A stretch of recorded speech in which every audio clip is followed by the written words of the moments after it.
Good morning, students. Today is your English literature turn. So let's start chapter 6.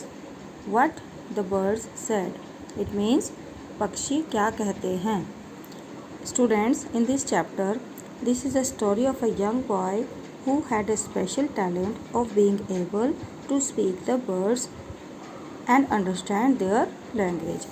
Students, इस chapter में एक ऐसे young boy की story है जिसको कि पक्षियों के साथ बातें करने में और उनकी भाषाओं को समझने की जो है एक विशेष योग्यता थी. इट मीन्स उसको पता था कि जब वे पक्षी बोलते हैं या वो पक्षियों से बातें करता है तो उनकी बातों को समझता था. क्लियर.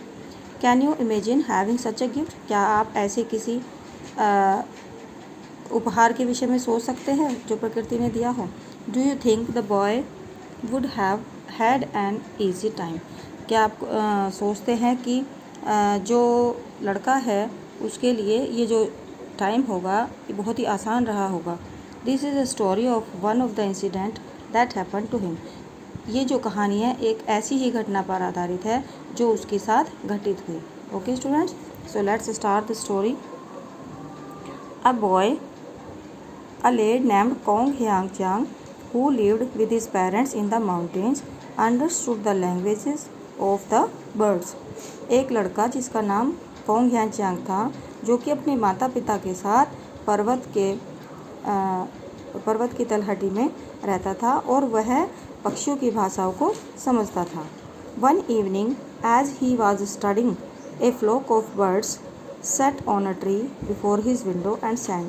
तो एक पक्षियों का झुंड वहाँ पर आया जब वो एक शाम के समय जब वो पढ़ रहा था तो एक पक्षियों का झुंड उनके पेड़ के पास उनकी जो एक खिड़की थी वहाँ पर आया और गाने लगा. कौन गाने लगा. चिड़ियों का समूह, पक्षियों का झुंड. कोंग ह्यान चांग और the southern plain a sheep awaits you by a heap of stone. Students, पक्षियों ने गाना शुरू किया कि है कोंग ह्यान चांग, साउदर्न प्लेन में यानी दक्षिण के जो मैदानी इलाके हैं वहाँ पर एक भेड़ पड़ी हुई है जो तुम्हारा इंतज़ार कर रही है जो कि एक पत्थर से मर गई है. By a heap of stone, पत्थरों के जो झुंड था वहाँ पर एक पड़ी हुई थी भेड़. A fine fat wether that the dogs have slain you eat the flesh and we will pick the bones. कि जो भेड़ वो पड़ी हुई है जिसको कि जो वहाँ पर डॉग्स थे उन्होंने मार दिया है तो तुम उसका जो मांस है वो ले आना और जो बोन्स है वो हम ले लेंगे, यानी तुम जो बोन्स है वो हमारे लिए छोड़ देना. कौन कह रहा था ये बात. जो पक्षियों का झुंड उसकी विंडो पर आकर बैठा था. किसको बोल रहा था. कोंग ह्यान चांग को, जो कि पक्षियों की भाषा को समझता था. Okay students, Kong Hyan Chang went and brought the sheep home and cooked it for dinner. अब कोंग ह्यान चांग वहाँ पर जाता है और जो भेड़ है उसको ला करके रात में डिनर में उसको बना लेता है. इट मीन्स वहाँ पर वो जो थे नॉन वेज था वो, यानी कि मांसाहारी थे, तो उन्होंने जो है भेड़ को ला करके उसको डिनर में पका लिया. The next morning a shepherd came and sad that one of his sheep was missing. अगली सुबह एक जो गडरिया था, शेफर्ड होता है भेड़ चराने वाला, भेड़ बकरी चराने वाला यानी गडरिया, वो आया और उसने कहा कि मेरी एक भेड़ मिसिंग है, लापता हो गई है, खो गई है. He had found blood on the meadow, had followed the trail and it had brought him to that house. गडरिया ने कहा कि मैंने वहाँ पर जो खून देखा था घास में उसका पीछा करते हुए मैं तुम्हारे इस घर तक आया हूँ जहाँ पर के उसको लाया गया है. ट्रेल मीन्स होता है स्टूडेंट्स निशान या अनुसरण, पीछा करते हुए आना. Kong Hyan Chang said that he had brought in the sheep which was killed by the dogs. अब कोंग ह्यान चांग ने सच्चाई बताई कि मैं तो उस भेड़ को लाया हूँ जिसको कुत्तों ने पहले ही मार दिया था. The birds had told him about it. पक्षियों ने मुझे उसके बारे में बताया था. Nobody believed him as they thought he made up the story. किसी ने भी उसकी कहानी पर विश्वास नहीं किया क्योंकि वे सोचते थे कि ये तो कहानी बना रहा है. इट मीन्स उन्हें विश्वास नहीं था कि जो पक्षियों की आवाज़, पक्षी उसको आकर के ये बात बताएंगे. He was taken to the prison. उसको जेल में ले जाया गया. While he was awaiting his trial before the magistrate a bird flying eastward perched on the wall saw him and piped.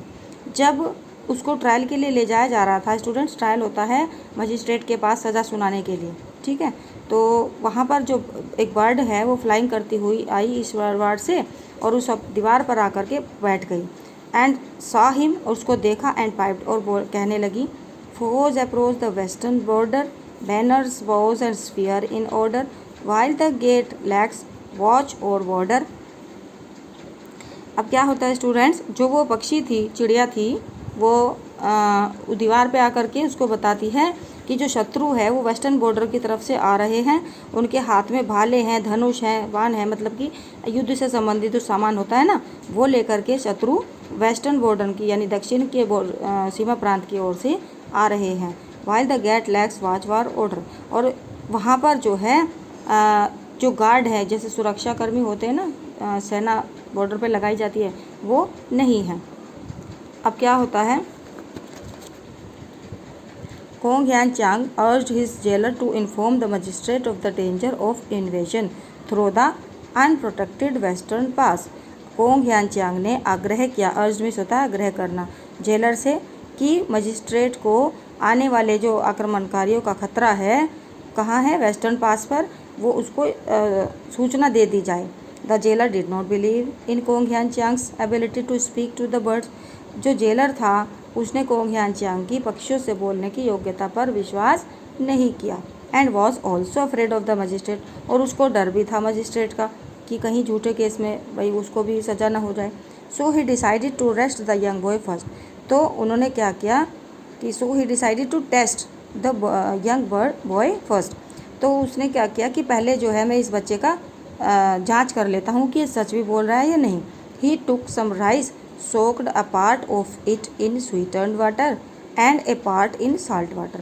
अब उसने क्या किया, कुछ चावल लिए, कुछ को तो मीठे पानी में भिगो दिया, सोक्ड माने होता है डुबोना, भिगोना, and a part in salt water, और कुछ को नमकीन पानी में भिगोया। He then spread the wool on the roof of a shed. फिर उसने उन सबको एक ऊपर जो छत बनी हुई थी शेड, वहाँ पर डाल दिया। ही brought Kong Hyan Chang and asked him if he knew why so many birds were chirping overhead. अब वो कोंग ह्यान चांग को अपने साथ ले गया और उससे पूछा कि क्या तुम्हें पता है कि ये जो सारे पक्षी हैं ये चिरपिंग कर रहे, चिरपिंग होता है बर्ड्स की जो बातें करना होता है, उसको बोलते हैं चिरपिंग, सारे के सारे ऊपर इतने सारी बातें क्यों कर रहे हैं। Kong Hyan Chang at once replied that those on the roof were hailing those that were flying past and saying. उसने कहा कि जो छत पर पक्षी हैं वो पुकार रहे हैं उनको जो ऊपर आसमान में उड़ रहे हैं उनको। इट मीन्स आपने देखा होगा स्टूडेंट, जब आप छत पर जाते हैं कुछ चीज़ डालते हैं तो एक पक्षी आता है, फिर दूसरा आता है, और वो आपस में आवाज़ करने लगते हैं, तो उनकी आवाज़ को सुनकर बाकी पक्षी भी वहाँ पर खाने के लिए आ जाते हैं। तो ऐसे ही वो पक्षी पुकार रहे थे। हेलिंग मिस होता है पक्षी जो पुकारते हैं, आवाज़ करते हैं उसको। अब क्या कह रहे हैं पक्षी, call a halt, here is a rice fresh and white, half is sweet half is salt, stop a bite take a bite. क्या कह रहे हैं पक्षी, रुको रुको आ जाओ, यानी और दूसरे पक्षियों को कह रहे हैं यहाँ पर ताज़े और सफ़ेद चावल हैं, आधे मीठे हैं और आधे नमकीन हैं, रुको और इनमें से आकर के खा लो। यानी पक्षी जो है दूसरे पक्षियों को ये कह रहे थे। The jailer was convinced that the prisoner understood the speech of words. अब जेलर को विश्वास हो गया, कन्विंस्ड का मतलब होता है विश्वास होना, ये विश्वास हो गया कि जो कैदी है, यानी कैदी कौन था, कोंग ह्यान चांग, वो पक्षियों की भाषा को समझ सकता था। And therefore hurried away to warn the magistrate, और वो जल्दी से मजिस्ट्रेट के पास उसको सूचना देने के लिए दौड़ गया, इट मीन्स चला गया जल्दी से। He told the magistrate of the warning and the test. उसने मजिस्ट्रेट को उस चेतावनी और उस टेस्ट, ये जो उसकी परीक्षा ली थी कोंग ह्यान चांग की, दोनों के विषय में बताया। The magistrate sent a swift courier to notify the military officers and a scout was sent out to the west। अब मजिस्ट्रेट ने एक जो है आदेश पत्र दिया और मिलिट्री के ऑफिसर्स को जल्दी से वेस्ट की ओर भेजा। Kong Hyan Chang's words were confirmed and troops were dispatched to strengthen the garrison at the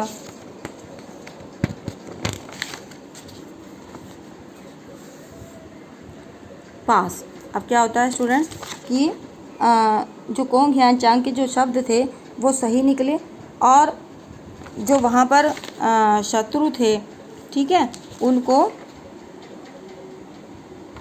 जहाँ पर जो हमारी सेना रहती है वहाँ से उस सेना को आगे बढ़ा दिया गया।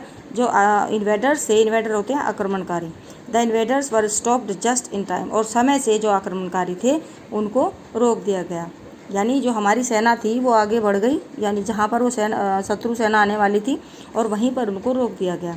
The great service rendered to the country by Kong Hyanchang. को रेंडर्ड का मतलब होता है प्रोवाइड कराना, देना। देश की तरफ से कोंग ह्यानचांग को एक पूरा सम्मान दिया गया। Kong Hyanchang was acknowledged by his sovereign. राजा के द्वारा उसको सम्मान दिया गया। He was invited to study with the princess, और उसको जो उस समय के राजकुमार थे उसके साथ पढ़ाई करने के लिए इन्वाइट किया गया। And eventually rose to a high rank among the noble of the empire. और समय के साथ, इवेंचुअली का मतलब घटनाक्रम, यानी समय के साथ जब जैसे जैसे वो बड़ा हुआ तो सेना में उसको एक सम्मान के साथ एक बड़ा पद दिया गया।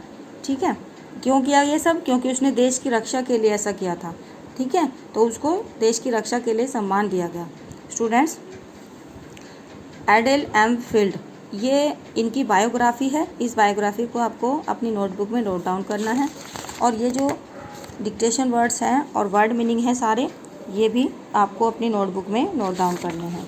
ओके, बाकी जो नोटबुक वर्क है मैं आपको नेक्स्ट PDF में सेंड कर दूँगी। Thank you and have a nice day.